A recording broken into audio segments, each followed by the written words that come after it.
तो आज का टॉपिक है बैक प्रोपगेशन। तो क्वेश्चन है, बैक प्रोपगेशन है क्या? आंसर है कि ये एक एल्गोरिथम है। एल्गोरिथम का मीनिंग है कि एक प्रोसीजर है, ठीक है। प्रोसीजर है कि मतलब 1 स्टेप 2 स्टेप 3 स्टेप इस टाइप से एक प्रोसेस है, ठीक है।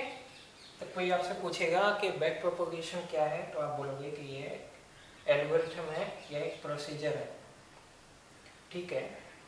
ये तो हमको समझ में आ गया कि ये एल्गोरिथम है। क्यों है बैक प्रोपगेशन, मतलब क्यों है, क्या करना है उसको? तो आंसर है कि ये कोई न्यूरल नेटवर्क को ट्रेन करने में काम में आता है, ठीक है। मतलब जो ह्यूमन ब्रेन की तरह रिजेंबल करता है, एक आर्टिफिशियल न्यूरल नेटवर्क है, उसको ट्रेन करने में बैक प्रोपगेशन काम में आता है। तो ये क्वेश्चन है कि ये ट्रेनिंग का क्या मीनिंग है। ये लिखा है कि कोई न्यूरल नेटवर्क को ट्रेनिंग करने में काम में आता है। तो यहाँ पर ट्रेनिंग का क्या मीनिंग है कि कोई नेटवर्क है तो उसकी गलती, जो भी कोई प्रेडिक्शन में एरर है, उनको लर्न करने में मदद करता है, ठीक है। तो 3 पॉइंट्स यहाँ पे समझ में आए कि एल्गोरिथम है, न्यूरल नेटवर्क को ट्रेन करने में मदद करता है, और कोई नेटवर्क को उसकी गलतियों से लर्न करने में मदद करता है, और उसकी प्रेडिक्शन को इम्प्रूव करने में ये मदद करता है। तो ये वाई पार्ट है, इसको थोड़ा और एक्सप्लेन करते हैं।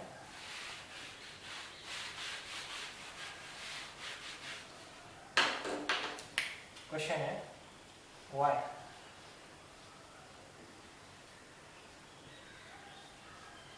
ठीक है।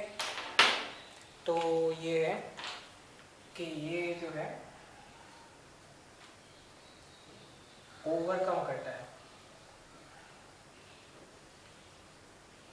किस चीज को ओवरकम करता है? डिफिकल्टी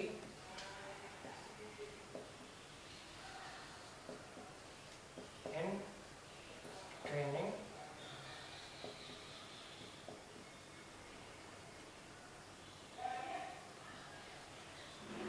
मल्टी लेयर नेटवर्क, ठीक है। तो बैक प्रोपगेशन क्यों यूज करते हैं? क्योंकि ओवरकम, मतलब ये जो चैलेंज है कि कोई आप ट्रेन कर रहे हो न्यूरल नेटवर्क को, तो उसमें मल्टी लेयर न्यूरल नेटवर्क को ट्रेन करने में जो डिफिकल्टीज आती हैं उनको ओवरकम करता है। मतलब ये मल्टी लेयर नेटवर्क को ट्रेन करने में मदद करता है, ठीक है। इसमें एक्टिवेशन फंक्शन रहता है, जैसे सिग्मॉइड हो गया। सिग्मॉइड सबसे ज़्यादा यूज होता है क्योंकि शुरुआत में सिग्मॉइड फंक्शन सिंपल रहता है ट्रेन करने में दूसरे फंक्शन के लिए। और ठीक, तो क्वेश्चन है बैक प्रोपगेशन भला कोई क्यों यूज करेगा? इतनी लंबी एल्गोरिथम है, बार बार ट्रेन क्यों करेंगे? तो जो मल्टी लेयर न्यूरल नेटवर्क है, जिसमें कई सारे लेयर्स हैं, हिडन लेयर हैं, कन्वोल्यूशनल लेयर हैं, ठीक है, उनके लिए बैक प्रोपगेशन यूज होता है, ठीक है। ये बात हमको समझ में आ गई कि कई सारे लेयर्स हैं। एक तो ये एक लेयर है, एक दूसरी लेयर है, और ये फाइनल आउटपुट लेयर है, ठीक है। ये जो आपकी लेयर्स हैं, इनको ट्रेन करने के लिए मल्टी लेयर बैक प्रोपगेशन का यूज होता है, ठीक है। ये बहुत पावरफुल, मतलब शक्तिशाली टेक्निक है, लर्निंग टेक्निक है, कि मतलब कोई एरर आता है तो उस एरर को रिजॉल्व करने के लिए वेट अपडेट करते हैं, और उन वेट अपडेट के लिए ये लर्निंग टेक्निक यूज होती है। तो सिंपल है, मल्टी लेयर न्यूरल नेटवर्क में यूज़ होती है और एक पावरफुल लर्निंग टेक्निक है और ये ग्रेडियंट डिसेंट का यूज़ करती है। ग्रेडियंट डिसेंट का मीनिंग है कि जैसे आप यहाँ पे मान लीजिए कोई हिल है और हिल पे आप खड़े हो और धीमे धीमे धीमे धीमे धीमे यहाँ तक पहुँचते हो ये पॉइंट पे, ठीक है ना।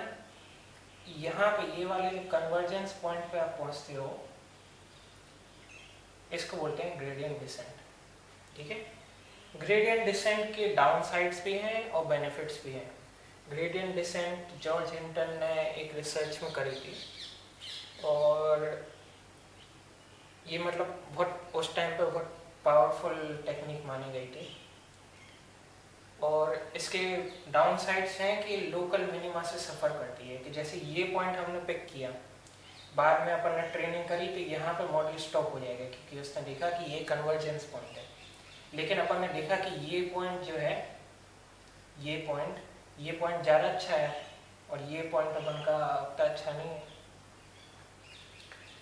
मतलब अपन ने यहाँ से अपन ने यहाँ ये पॉइंट किया और फिर यहाँ पे जैसे अपन क्लाइम करने लगे एल्गोरिथम में तो अपन ने देखा कि ये पॉइंट जो है फिर से अपन का ओवरशूट कर रहा है और ये पॉइंट जो है सबसे सही है। तो यहाँ पे अपन का ट्रेनिंग स्टॉप हो जाएगी। लेकिन अपन ने जब और आगे देखा तो ये वाला जो टारगेट है ये ज़्यादा ऑप्टिमल है और ये वाला अप्रोप्रिएट नहीं है, तो ये लोकल मिनिमा से सफ़र करता है। आगे और वीडियो में लोकल मिनिमा के बारे में अपन एक्सप्लेन करेंगे कि ये होता क्या है, कैसे वर्क करता है,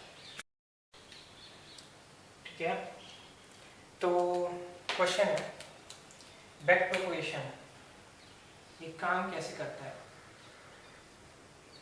हाउ, हमको जानना है, हमको मार्क्स चाहिए एग्जाम में कि ये बैक प्रोपगेशन काम कैसे करता है। दो पास होते हैं, फॉरवर्ड पास और बैकवर्ड पास। तो सबसे सिंपल से स्टार्ट करते हैं। y है w1 x1 w2 x2 से लेकर wn xn, ठीक है। ये एक मॉडल है,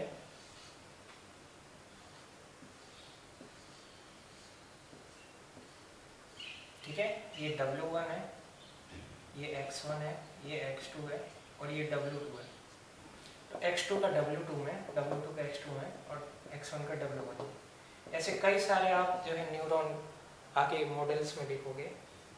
तो w1 x1 w2 x2 से लेकर wn xn तक ये आपका y होगा और ये जो है ये है एक्टिवेशन फंक्शन।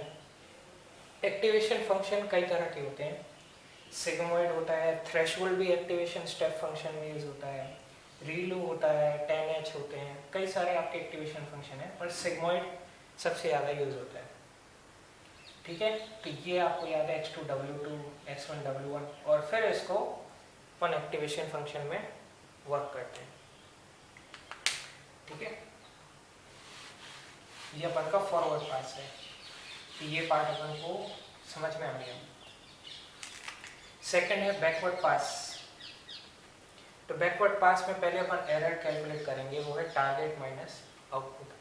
ये एरर हमको रिड्यूस करना है कि ये एरर किस तरीके से रिड्यूस होगा। तो अपन यहाँ पे लर्निंग रेट, ग्रेडियंट और आउटपुट से मल्टीप्लाई करेंगे। ये है आपका लर्निंग रेट। लर्निंग रेट ज़्यादा भी नहीं होनी चाहिए, कम भी नहीं होनी चाहिए, appropriate amount of learning rate होनी चाहिए। और ये है आपकी ग्रेडियंट और ये है आउटपुट। तो ये ग्रेडियंट है और ये अपन आउटपुट में उसका डेरिवेटिव, मतलब जो अपन का एक्टिवेशन फंक्शन है उसका आउटपुट और उसका डेरिवेशन फंक्शन का जो डेरिवेशन होगा वो है, ठीक है। एक छोटा सा क्लैरिफिकेशन है कि आउटपुट और उसका जो एक्टिवेशन फंक्शन का डेरिवेटिव है और इसमें जो एरर यहाँ पे जो अपन ने टारगेट माइनस आउटपुट की है इसका, तो ये फॉर्मूला हो गया weight new equal to W old minus eta learning rate है, ये ग्रेडियंट है और ये है आउटपुट, ठीक है।